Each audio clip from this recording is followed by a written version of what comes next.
ठीक है, फिर से बोल रहा हूँ, आप याद रखना, जो मलेरिया है वो एक प्रोटोजोआ के कारण होता है, लेकिन जो डेंगू है वो एक वायरस के कारण होता है। HIV वो वायरस है जिसके कारण बीमारी हो रही है, और जो बीमारी है उसका नाम एड्स है।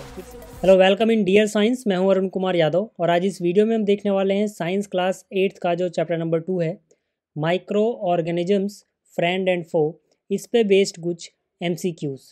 तो जैसे जैसे मैं आपको ये MCQs कराता रहूँगा, उसके साथ ही मैं आपको उन MCQs से रिलेटेड जो एक्स्ट्रा नॉलेज है, जो आपको एक्स्ट्रा बातें पता होनी चाहिए, वो भी मैं आपको बताता रहूँगा। साथ ही साथ इस चैप्टर में जो इंपॉर्टेंट चीज़ें आपको पढ़नी चाहिए, जो आपको याद रखनी चाहिए, वो सारी टिप्स भी मैं आपको दूंगा, ताकि ये पूरा चैप्टर आपका एक तरह से कंप्लीट हो जाए।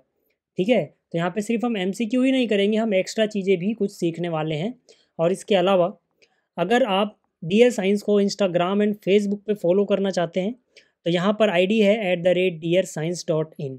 और अगर आप वेबसाइट पे जाना चाहते हैं तो वेबसाइट है dearscience.in। ठीक है, तो यहाँ से आप वेबसाइट पे जा सकते हैं। और अभी तक जो साइंस के चैप्टर्स अपलोड हुए हैं इस चैनल पे, अगर आप इनको देखना चाहते हैं तो इनका लिंक इस वीडियो के डिस्क्रिप्शन में तो आपको मिलेगा ही मिलेगा। इसके अलावा जब आप होम पे जाओगे इस चैनल के, तो यहाँ पे क्लास 8 साइंस का एक सेक्शन है, जहाँ से आपको चैप्टर 1 चैप्टर 2 ये सारी प्लेलिस्ट मिल जाएंगी। प्लेलिस्ट वाले सेक्शन से भी आप इनको देख सकते हैं। ठीक है, इसके अलावा जो दूसरे यूट्यूब चैनल हैं हमारे, वो है AK स्टडी और हिंदी मीडियम। ठीक है, तो AK स्टडी पे आप मैथ्स की वीडियोस देख सकते हैं, इंग्लिश मीडियम वाली। और अगर आप हिंदी मीडियम से हैं तो हिंदी मीडियम के सभी सब्जेक्ट आपको इस चैनल पे मिलेंगे। तो अगर आप हिंदी मीडियम के हैं तो आप हिंदी मीडियम चैनल को फॉलो कर सकते हैं। ठीक है, और अगर आप हिंदी मीडियम के हैं तो आप हिंदी मीडियम को इंस्टाग्राम पे भी फॉलो कर सकते हैं। ठीक है, तो चलिए अब शुरू करते हैं क्वेश्चंस। जो क्वेश्चन नंबर 1 है, इसमें पूछा गया है, what helps in the rise of bread और डोसा डो। यानी ब्रेड एंड डोसा के लिए जो हमने आटा या मैदा गूंदा है, वो थोड़ी देर बाद फूल जाता है, ऐसा क्यों होता है? तो ऑप्शन है heat, grinding, growth of yeast cell, या फिर लो प्रेशर। ठीक है, तो आपका जो भी आंसर है आप कमेंट बॉक्स में लिखिए। ठीक है, जैसे कि अगर आपको लगता है ऑप्शन A सही है तो आप लिखो 1A। ठीक है, अगर आपको लगता है B सही है तो आप लिखो 1B। अगर आपको लगता है C सही है तो लिखो आप 1C, इस तरह से। ठीक है, और अगर किसी को क्वेश्चन समझ में नहीं आया है तो थोड़ा और समझा देता हूँ। क्वेश्चन ये है कि ब्रेड या डोसा के लिए, ठीक है, जो हम मैदा या आटा गूंदते हैं, ठीक है, वो थोड़ी देर बाद फूल जाता है, हमें फूला हुआ नज़र आता है, ऐसा क्यों होता है? ठीक है, देखिए इसमें हम क्या डालते हैं, इसमें हम डालते हैं ईस्ट पाउडर। तो यहाँ से आपको हिंट मिल गया होगा कि आंसर क्या आएगा इसमें से। ठीक है, इसका आंसर है ग्रोथ ऑफ ईस्ट सेल, क्योंकि हमने उसमें ईस्ट पाउडर डाला था। तो इसकी वजह से वहाँ पे ईस्ट सेल जो हैं वो ज़्यादा हो जाते हैं, ग्रोथ करते हैं, रिप्रोड्यूस करते हैं, तो इसकी वजह से वो फूल जाता है। तो क्वेश्चन आता है ईस्ट सेल से वो फूलता क्यों है? तो इसका आंसर क्या है कि भाई जो हमने ईस्ट डाले हैं ये एक तरह के माइक्रो ऑर्गेनिजम्स हैं। ठीक है, ईस्ट पाउडर में ईस्ट होंगे, ये माइक्रो ऑर्गेनिजम्स हैं। तो ये रिप्रोड्यूस करते हैं, अपने जैसी और सेल पैदा करते हैं, और क्योंकि ये रेस्पिरेशन करते हैं, श्वसन करते हैं, ठीक है, तो ये कार्बन डाइऑक्साइड छोड़ते हैं। तो यही मेन रीज़न है कि भाई ये जो कार्बन डाइऑक्साइड रेस्पिरेशन के दौरान छोड़ रहे हैं बाहर, ठीक है, यही कार्बन डाइऑक्साइड उस आटे या मैदे में बबल्स क्रिएट कर देती है गैस के। ठीक है, कार्बन डाइऑक्साइड के बबल्स बन जाते हैं, इसी की वजह से वो फूल जाता है। ठीक है, तो आपको ये समझ में आ गया होगा। अब बात करते हैं अगले क्वेश्चन की।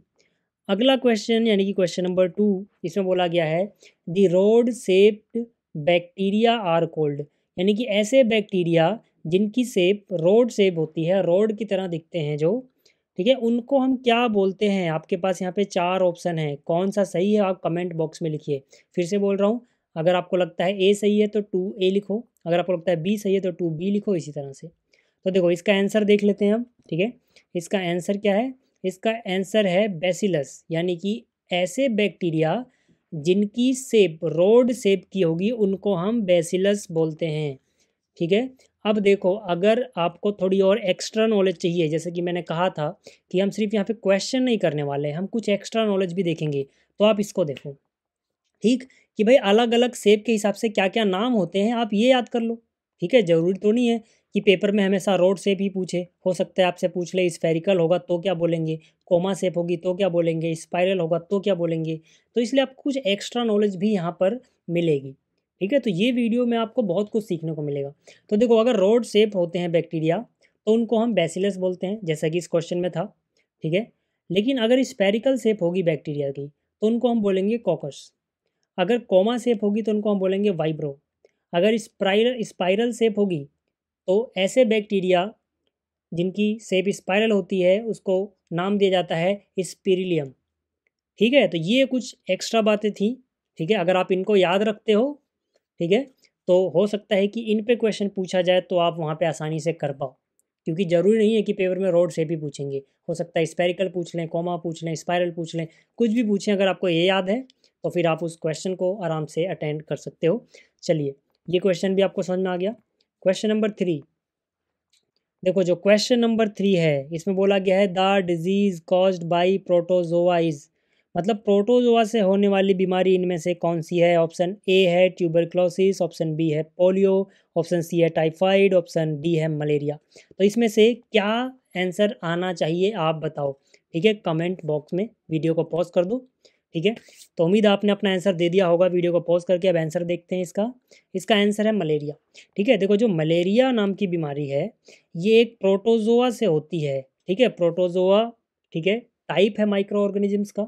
ठीक है, तो कौन से प्रोटोजोआ से होती है, अगर आपसे कोई ये पूछे तो आप याद रखना उसका नाम है प्लाज्मोडियम। ठीक है, प्लाज्मोडियम नाम का प्रोटोजोआ होता है जिसके कारण मलेरिया होता है। और इसका कैरियर कौन होता है, मादा एनाफ्लीज, यानी कि फीमेल एनाफ्लीज मच्छर। ठीक है, इसके बारे में भी हम आगे पढ़ेंगे। ठीक है, फिलहाल इस क्वेश्चन से हमें क्या सीखने को मिलता है, इस क्वेश्चन से हमें एक बात और सीखने को मिलती है कि इस चैप्टर में हमसे ये पूछा जा सकता है कि कौन सी डिजीज़ कौन से ग्रुप ऑफ माइक्रो ऑर्गेनिज्म से होती है। तो अच्छा है कि हम बाकी को भी देख लें थोड़ी एक्स्ट्रा नॉलेज के लिए, क्योंकि ज़रूरी तो नहीं है प्रोटोजोआ का ही पूछा जाए। तो आपको देखो ये सारी चीज़ें याद रख लेनी है। ये जो स्क्रीनशॉट है ना, ये आपकी एनसीईआरटी से ही है। तो कुछ भी आपका जो भी क्वेश्चन पूछा जाएगा एनसीईआरटी से बाहर नहीं आएगा। तो कम से कम यार आप उतना तो याद करो, उतना तो पढ़ो जो एनसीईआरटी में है। तो आप याद रखो, कोल्ड, इन्फ्लुएंजा एंड जो कफ, यानी जो सर्दी जुकाम छोटी मोटी बीमारियां होती हैं, इन्फ्लुएंजा, कफ, कोल्ड, ठीक है, ये वायरस के कारण होती हैं। ठीक है, ये किसके कारण होती हैं, वायरस के कारण होती हैं। ठीक है, इसके अलावा पोलियो, चिकन पॉक्स, ये भी वायरस के कारण होती हैं। ठीक है, तो आपको याद रखना है कोल्ड, इन्फ्लुएंजा, कफ, पोलियो, चिकन पॉक्स, ये सब किसके कारण होती है, वायरस के कारण होती हैं। ठीक है, कहीं पे नोट्स बना के लिख लो। दूसरी बात, डिजीजेस लाइक डाइसेंट्री, मलेरिया, ये किसके द्वारा होती है, प्रोटोजोआ के बारे में। देखो हमारा क्वेश्चन भी प्रोटोजोआ पे था, तो प्रोटोजोआ पे हमने क्या टिक लगा, मलेरिया। तो यहाँ पे देखो मलेरिया और डाइसेंट्री ये किसके द्वारा होती हैं, प्रोटोजोआस के कारण। ठीक है, इसके अलावा टाइफाइड हो गया, ट्यूबरक्लोसिस हो गया, यानी टीबी जिसको हम बोलते हैं, ये बैक्टीरियल डिजीज़ हैं। तो यहाँ से देखो, जब भी आप एक क्वेश्चन पढ़ो तो सिर्फ उस क्वेश्चन पे ही सिर्फ ध्यान मत दो, आप ये भी सोचो कि उस क्वेश्चन से रिलेटेड और कितने तरह के क्वेश्चन बन सकते हैं जो कि आपको पढ़ने चाहिए एनसीईआरटी से ही। बाहर का भी कुछ मत पढ़ो, पहले एनसीईआरटी कंप्लीट करो। जब एनसीईआरटी कंप्लीट हो जाए तब आप एक्स्ट्रा पढ़ो, कोई दिक्कत नहीं है। लेकिन जितना एनसीईआरटी में है वो तो भाई आपको आना ही चाहिए। तो फिर से बोल रहा हूँ, आप इसको नोट्स बना के कहीं लिख लो कि कोल्ड, इन्फ्लुएंजा, कफ, पोलियो, चिकन पॉक्स, ये सभी वायरस के कारण होती हैं, पहली बात। इसके अलावा डिजीज़ लाइक डाइसेंट्री, मलेरिया, ये सब प्रोटोजोआ के कारण होती हैं। और टाइफाइड, ट्यूबरक्लोसिस, ये सब बैक्टीरियल डिजीज़ हैं। ठीक है, तो मतलब जितना एनसीईआरटी में है इतना ही तो आपको आना ही चाहिए। अगर आप थोड़ा और नॉलेज लेना चाहते हो तो देखो ये बहुत इंपॉर्टेंट टेबल है जिसमें यहाँ पर डिजीज़ दी गई हैं और यहाँ पे उनके माइक्रो ऑर्गेनिज्म दिए गए हैं। तो अगर आप इस टेबल को याद कर पाओ तो ये बहुत अच्छी बात है, क्योंकि फिर कोई सा भी क्वेश्चन आपसे पूछ लें आप आसानी से बता पाओगे। तो जो ये टेबल 2.1 है ये भाई साहब बहुत इंपॉर्टेंट है। ठीक है, तो इसको अगर आपने याद कर डाला तो लाइफ झिंगा लाला। तो मतलब ये तो करना ही है आपको। ठीक है, जैसे कि ट्यूबरक्लोसिस बैक्टीरिया के कारण होती है। ठीक है, मिसिल्स वायरस के कारण होती है, चिकन पॉक्स वायरस के कारण होता है, पोलियो वायरस के कारण होता है, कॉलरा बैक्टीरिया के कारण होता है, टाइफाइड बैक्टीरिया के कारण होता है, हेपेटाइटिस बी वायरस के कारण होता है, मलेरिया प्रोटोजोआ के कारण होता है। यहाँ पे इनके मोड ऑफ ट्रांसमिशन है कि कौन इनको फैलाता है, किस तरह से फैलते हैं। यहाँ पर इनके प्रिवेंटिव मेजर हैं, कैसे हम इनको प्रिवेंट कर सकते हैं, रोक सकते हैं। ठीक है, तो मेनली तो आपको देखो ये दो तो याद होने ही चाहिए, डिजीज़ और उनके माइक्रो ऑर्गेनिजम्स। ठीक है, तो ये याद कर लेना। ये तो थी भाई ह्यूमन डिजीज़ या एनिमल डिजीज़। इसके अलावा पौधों के बारे में भी पूछते हैं, ठीक है, पौधों में होने वाली बीमारियां, तो ये भी आपको याद होनी चाहिए, ठीक है।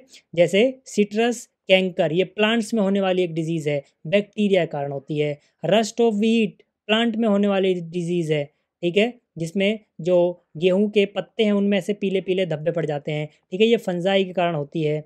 येलो वेन मोसाइक ऑफ भिंडी, ये वायरस के कारण होती है, ठीक है। तो ये चीज़ें आपको याद होनी चाहिए, ठीक है, बहुत इंपॉर्टेंट चीज़ें हैं, बहुत ही एक्स्ट्रा आपके पास नॉलेज हो जाएगी, बहुत ही एडवांस नॉलेज पे आपकी तैयारी हो जाएगी अगर आप, ठीक है, अगर आप ये टेबल और इससे पिछली जो टेबल थी यानी कि ये टेबल, ठीक है, इन दोनों टेबल्स को याद कर लेते हैं, ठीक है। तो उम्मीद है आपको ये चीज़ें पसंद आई होंगी।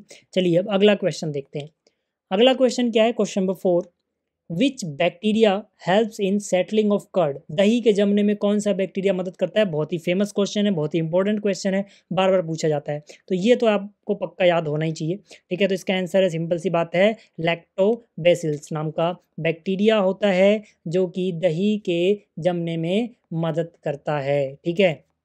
तो चलिए क्वेश्चन नंबर 4 हो गया।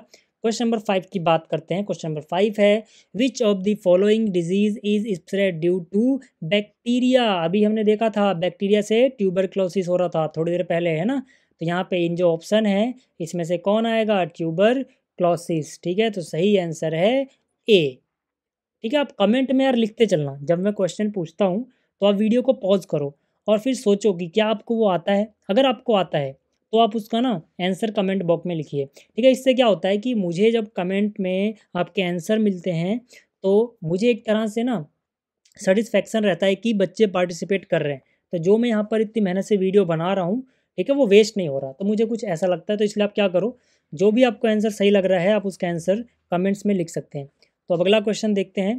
क्वेश्चन नंबर 6 है, विच माइक्रो ऑर्गेनिज्म कॉजेज एड्स, ठीक है। तो एड्स किस माइक्रो ऑर्गेनिजम्स के कारण होता है। ऑप्शन ए है protozoa, option B bacteria, option C virus, option D algae, ठीक है। तो इनमें से कौन सा सही है ये आपको बताना है। तो यार ये बहुत सिंपल क्वेश्चन है क्योंकि इसके बारे में लगभग सब जानते होंगे। इसका आंसर है एक वायरस। लेकिन यहाँ पे आप क्या करो, जैसे ही आपको ये क्वेश्चन मिला तो आप ये सोचो कि इस क्वेश्चन से रिलेटेड और क्या क्या पूछा जा सकता है। सिर्फ ये क्वेश्चन कर लेना या याद कर लेना काफ़ी नहीं है। तो इससे रिलेटेड क्या पूछा जा सकता है, एक्स्ट्रा नॉलेज क्या हो सकती है वो मैं आपको बताता हूँ। देखो इससे रिलेटेड पूछा जाता है कि जो वायरस है उसका नाम क्या है, ठीक है। आपको ये पता है कि जो एड्स है वो एक वायरस के कारण हो रहा है, पर उसका नाम क्या है वो भी आपको पता होना चाहिए। तो उसका नाम है HIV, ठीक है, शॉर्ट फॉर्म में HIV। अब HIV की फुल फॉर्म भी पूछ लेते हैं आपसे, ठीक है, कि HIV की फुल फॉर्म क्या है, तो वो भी आपको पता होना चाहिए। H for human, I for immuno deficiency, V for virus, यानी कि HIV की जो फुल फॉर्म होगी वो हो जाएगी ह्यूमन इम्यूनो डिफिशियंसी वायरस, ठीक है। ये तो HIV के बारे में हुआ। कभी कभी आपसे एड्स के बारे में पूछ लेते हैं कि भाई इसकी फुल फॉर्म बता दो। तो एड्स की जो फुल फॉर्म है वो है acquired immuno deficiency syndrome. A for acquired, I for immuno, D for deficiency, S for syndrome, ठीक है। तो ये दोनों फुल फॉर्म बहुत इंपॉर्टेंट है, आपको पता होनी चाहिए, ठीक है। तो इस तरह से जब भी आप पढ़ाई करो तो आप सोचो कि अगर आपसे एक क्वेश्चन पूछा जा रहा है तो उससे रिलेटेड और क्या क्या पूछा जा सकता है। जैसे यहाँ पे सिर्फ ये पूछा गया था कि भाई जो एड्स है किस माइक्रो ऑर्गेनिज्म के कारण होता है, तो इससे रिलेटेड ये दो इंपॉर्टेंट चीज़ें आपको पता होनी चाहिए, ठीक है। तो ये था क्वेश्चन नंबर 6, ठीक है। फिर से बोल रहा हूँ, HIV और एड्स ये दोनों फुल फॉर्म आप याद कर लेना।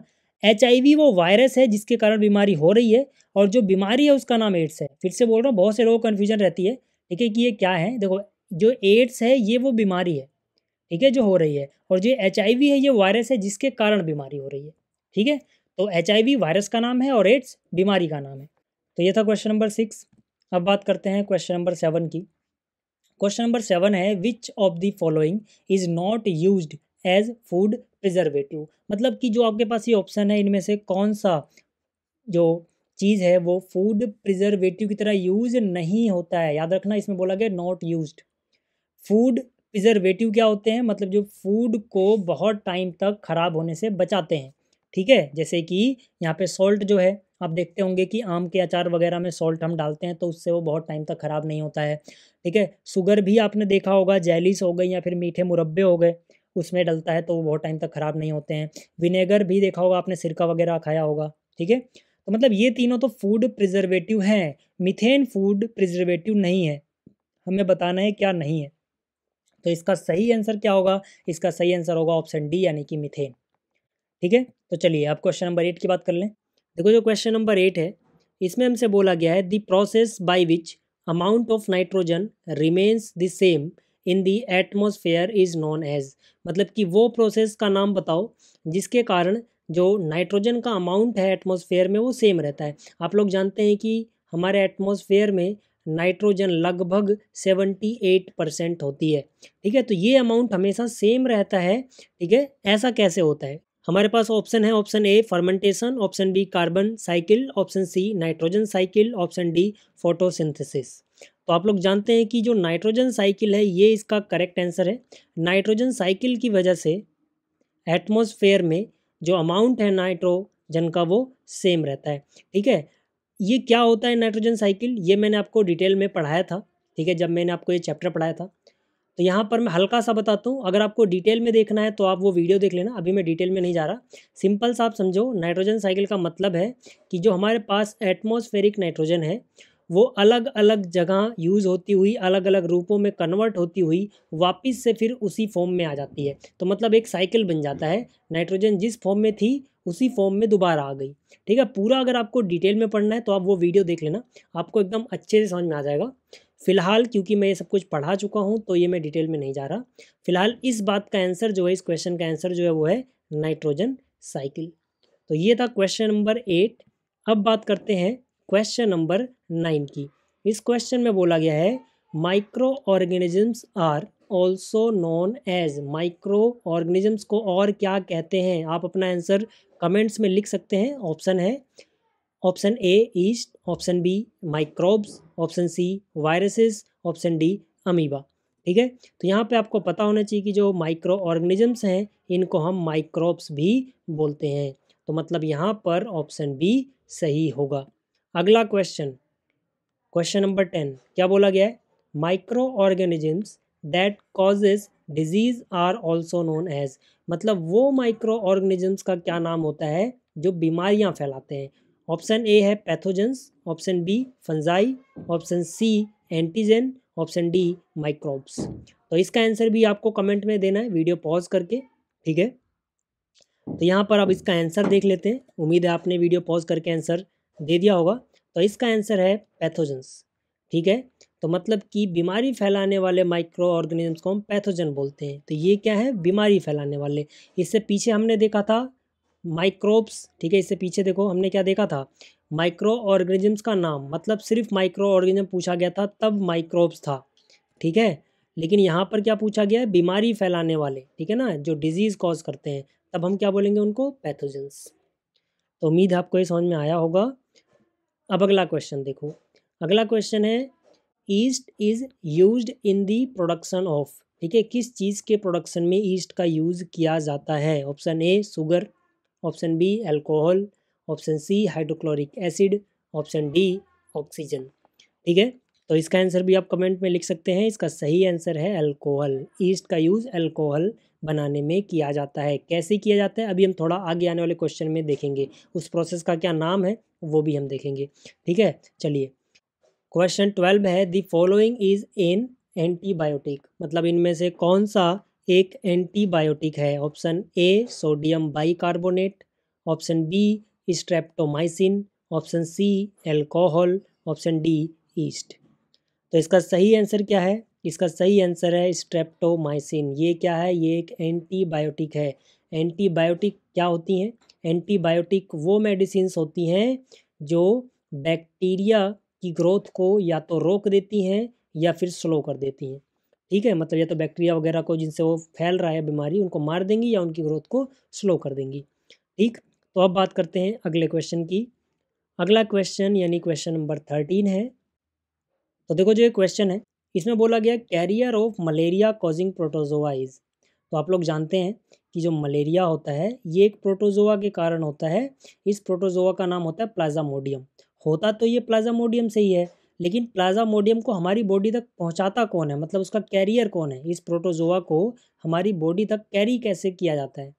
तो इसका हमें बताना है आंसर। ऑप्शन ए है female anopheles mosquito, option B है कॉकरोच, ऑप्शन सी है हाउस फ्लाई, ऑप्शन डी है बटरफ्लाई।